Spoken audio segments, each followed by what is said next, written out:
ఇక బులెటిన్లో మరో బ్రేకింగ్ న్యూస్ చూస్తున్నాం. మద్యం కుంభకోణం కేసులో అరెస్ట్ అయి జ్యుడిషియల్ రిమాండ్లో ఉన్న ఎమ్మెల్సీ కవితను కేటీఆర్ హరీష్ రావు కలవనున్నారు. ఈ మేరకు వారిద్దరూ ఇప్పటికే ఢిల్లీ వెళ్లారు.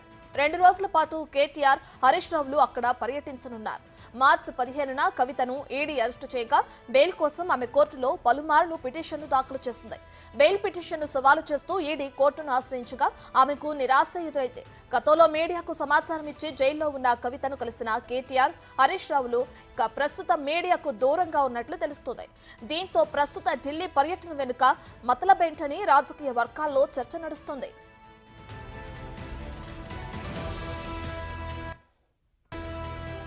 కవిత కేసు విషయంపై న్యాయ నిపుణులతో సంప్రదింపులు జరిపేందుకు ఢిల్లీ వెళ్లారని బీఆర్ఎస్ వర్గాలు చెబుతున్నాయి.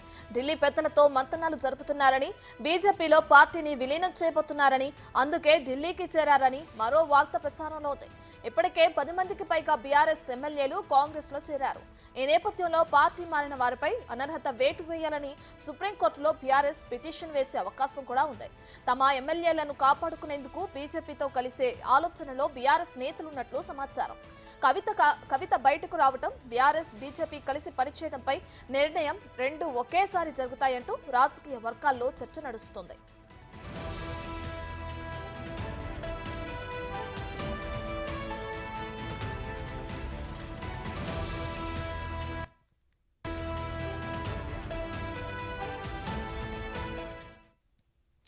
ఇదే అంశానికి సంబంధించి మరింత సమాచారాన్ని మా ప్రతినిధి శివ ఢిల్లీ నుంచి లైవ్ లో అందిస్తారు. రైట్ శివ, ఇప్పటికే చూసుకుంటే అటు కేటీఆర్ హరీష్ రావు ఇద్దరు ఢిల్లీ చేరుకున్నారు. దీనికి సంబంధించిన డీటెయిల్స్ ఏంటి? ఒక పక్కన కవిత బెయిల్ గురించి మాట్లాడడానికి అంటున్నారు, ఇంకోటేమో బీజేపీలో బీఆర్ఎస్ ని విలీనం చేయడానికి అంటున్నారు. సో దీన్ని ఎలా చూడొచ్చు అంటారు శివ? రైట్ రత్న, గత కొద్ది రోజులుగా కూడా బీఆర్ఎస్ బీజేపీలో విలీనం చేస్తారంటే తీవ్ర ప్రచారం అయితే కొనసాగుతుంది. అంటే గత పర్యటన సందర్భంగా కూడా గతంలోనే 4 రోజుల పాటు, దాదాపు 4 నుంచి 5 రోజుల పాటు ఇటు బీఆర్ఎస్ పార్టీ అగ్రనేతలు, మాజీ మంత్రులు, ప్రస్తుత ఎమ్మెల్యేలు హరీష్ రావు, కేటీఆర్ గతంలోనే మకాం వేశారు. బీజేపీ అగ్రనేతలతో భేటీ అయ్యారు. కానీ వారు చెప్తుంది మాత్రం కవిత కేసుకు సంబంధించి ఢిల్లీ లిక్కర్ పాలసీ కేసులో కవితను ఈడీ, సిబిఐ అరెస్ట్ చేశాయి కాబట్టి న్యాయ నిపుణులతో సలహాలు తీసుకునేందుకు అలాగే బెయిల్ కోసం ప్రయత్నాలు చేస్తున్నాం, దానిలో భాగంగానే ఢిల్లీ పర్యటనకు వచ్చామని వారు సమర్థించుకుంటున్నప్పటికీ కూడా అంతర్గతంగా లోపాయకార ఒప్పందం కోసం ఇటు బీజేపీ అగ్రనేతలతో భేటీ అయ్యేందుకు మాత్రమే ఢిల్లీ పర్యటనకు వచ్చినట్లుగా కూడా ప్రధానంగా కొన్ని ప్రచారాలు అయితే జరుగుతున్నాయి. కానీ దాన్ని ఖండిస్తూ ఉన్నారు. కానీ మొత్తంగా గతంలో కవితతో ములాఖాత్ అయ్యారు. అంతకుముందు కూడా ఢిల్లీ పర్యటనకు వచ్చిన సందర్భంలో కవితతో ములాఖాత్ అయ్యే సమయంలో మీడియాకు సమాచారం ఇచ్చేవారు. కానీ ఈ పర్యటన గత 2 పర్యాయాలుగా, గతంలో జరిగిన ఢిల్లీ పర్యటన కానీ ఇప్పుడు వచ్చిన ఢిల్లీ పర్యటన కూడా అత్యంత గోప్యంగా కేటీఆర్ హరీష్ రావు ఈ పర్యటన కొనసాగిస్తున్నారు. నిన్న ఢిల్లీ వచ్చిన కేటీఆర్ హరీష్ రావు ఇటు న్యాయ నిపుణులతో సలహాలు జరిపేందుకు మాత్రమే మేము ఢిల్లీ వచ్చాము, కవిత బెయిల్ కోసం మాత్రమే మేము ప్రయత్నాలు జరుపుతున్నామంటూ కూడా వారు చెప్తున్నప్పటికీ ఇటు అంతర్గతంగా ఇంటర్నల్గా బీజేపీకి సంబంధించిన కొంతమంది కీలక నేతలతో, కింది స్థాయి నేతలు అంటే ముందు ద్వితీయ శ్రేణి నేతలతో వారితో సంప్రదింపులు జరిపిన తర్వాత బీజేపీ అగ్రనేతలను కలిసేందుకు ప్రయత్నాలు చేస్తున్నారు. ఏ విధంగానైనా త్వరలోనే కవితను బయటకు తీసుకురావాలనే ఉద్దేశంతో ఈ ఢిల్లీ పర్యటనకు వస్తున్నట్టు తెలుస్తోంది. అయితే ఈరోజు కవితను తిహార్ జైల్లో ములాఖాతులో భాగంగా కలవబోతున్నారు. అంటే నిన్న కలవాల్సింది కానీ ఆదివారం కావడంతో నిన్న ములాఖాత్కు సమయం ఇవ్వరు. ఈ నేపథ్యంలోనే ఈరోజు నిన్నంతా న్యాయ నిపుణులతో సలహాలు జరిపామని చెప్తున్నప్పటికీ కూడా ఈరోజు కవితతో మాట్లాడతారు. న్యాయ నిపుణుల నుంచి ఎటువంటి సలహాలు తీసుకున్నారు, న్యాయ నిపుణులు అడ్వకేట్స్ ఏమన్నారు అనే దానిపై కూడా కవితతో ఈరోజు కేటీఆర్ హరీష్ రావు చర్చించే అవకాశం కనిపిస్తుంది. ధైర్యం కల్పించే ప్రయత్నం అయితే వారు చేస్తున్నారు. త్వరలోనే నువ్వు బయటకు వస్తావు, ఎటువంటి మనోధైర్యాన్ని కోల్పోవద్దు అంటూ కూడా కవితకు వారు చెప్తున్నట్లుగా తెలుస్తోంది. కానీ ఒకవైపు కవిత బెయిల్ కోసం, మరోవైపు బీజేపీతో రాజీ ప్రయత్నమా అనే చర్చ అయితే రాజకీయ వర్గాలు అయితే కొనసాగుతుంది. దానిలో భాగంగానే ఢిల్లీ పర్యటన కొనసాగుతుంది. అంటే మార్చి 15న కవితను హైదరాబాద్లో ఈడీ అధికారులు అరెస్ట్ చేశారు. తర్వాత 10 రోజుల ఈడీ కస్టడీకి రౌజని కోర్టు ఇచ్చింది. ఒకవైపు ఈడీ కస్టడీ ముగిసిన తర్వాత జ్యుడిషియల్ కస్టడీలో ఉండగానే ఏప్రిల్ 5వ తేదీన కవితను విచారిస్తామంటూ కూడా సిబిఐ కోర్టు పర్మిషన్ తీసుకుని 6వ తేదీన విచారించింది. 11వ తేదీన కవితను అరెస్ట్ చేసింది. 11వ తేదీన రంజాన్ కావడంతో ఏప్రిల్ 12న రౌజని కోర్టులో కవితను హాజరుపరిచారు. 3 రోజుల పాటు సిబిఐ కస్టడీకి ఇచ్చారు. ఇక తర్వాత జ్యుడిషియల్ కస్టడీ కొనసాగుతుంది. మరోవైపు మధ్యంతర బెయిల్ పిటిషన్ దాఖలు చేశారు, రెగ్యులర్ బెయిల్ పిటిషన్ దాఖలు చేశారు. వీటన్నింటినీ కూడా ట్రయల్ కోర్టు అలాగే ఢిల్లీ హైకోర్టు రెండు కూడా కవిత బెయిల్ పిటిషన్లు తిరస్కరించారు. కానీ ఇప్పటి వరకు కూడా సుప్రీంకోర్టుకు అనేది వెళ్ళలేదు.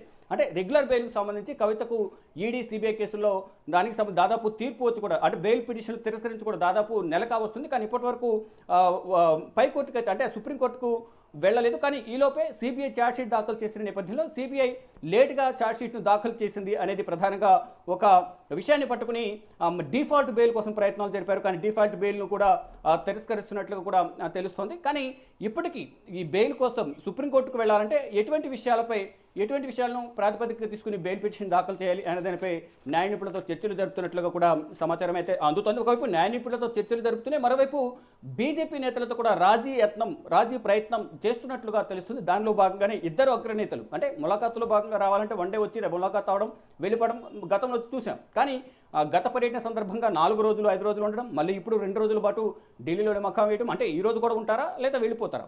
ఈరోజు కవితను కలిసిన తర్వాత బీజేపీకి సంబంధించిన అగ్రనేతలు కూడా కలిసే అవకాశం ఉన్నట్టు కూడా మరో ప్రచారం జరుగుతుంది. కానీ గత పర్యటన సందర్భంగా ఎవరికీ తెలియకుండా మీడియా కూడా సమాచారం ఇవ్వకుండా 5 రోజుల పాటు పర్యటన కొనసాగించి చివరిగా మీడియా ముందుకు వచ్చి అంటే విమర్శలు వస్తున్న నేపథ్యంలో బీజేపీతో ములాఖాతులో భాగంగానే అంటే ఇద్దరితో ఇటు కవితతో ములాఖాతు, మరోవైపు బీజేపీతో కూడా కలిసి వారితో చర్చలు జరిపేందుకు ఢిల్లీ వచ్చారనేది గతంలో ప్రచారం జరిగిన సందర్భంలో వీటన్నిటిని ఖండిస్తూ బీజేపీ నేతల సూచనలతోనే ఆ రోజు ప్రెస్ మీట్ పెట్టి ఇటు రేవంత్ సర్కార్పై విమర్శలు చేసిన పరిస్థితి గతంలో కనిపించింది. కానీ ఇప్పుడు గత పర్యటన సందర్భంగానే జేపీ నడ్డా అలాగే బీజేపీ సంస్థాగత వ్యవహారాల ఇన్ఛార్జ్ బిఎల్ సంతోష్తో కూడా చర్చలు జరిపారు. దాదాపు చర్చలన్నీ కొలికి వచ్చాయి. కానీ మళ్ళొకసారి ఢిల్లీ వచ్చి మరోసారి చర్చలు జరిపేందుకు ప్రయత్నాలు జరుపుతున్నారు అనేది ఒక ప్రచారం అయితే కొనసాగుతుంది. అంటే గతంలోనే చర్చలు కొలికొచ్చిన నేపథ్యంలో త్వరలోనే కేసీఆర్ కేంద్ర హోంమంత్రి అమిత్ షాతో భేటీ అవుతారంటూ కూడా గతంలో ప్రచారం జరిగింది. కానీ వీటన్నిటిని కూడా వారందరూ ఖండించారు. ఏదైతే బీఆర్ఎస్ పార్లమెంటరీ పార్టీ ఏదైతే ఉందో 5 సభ్యులకు ఒకరు రాజీనామా చేశారు. కేశవరావు ఆయన కాంగ్రెస్ పార్టీలో చేరారు.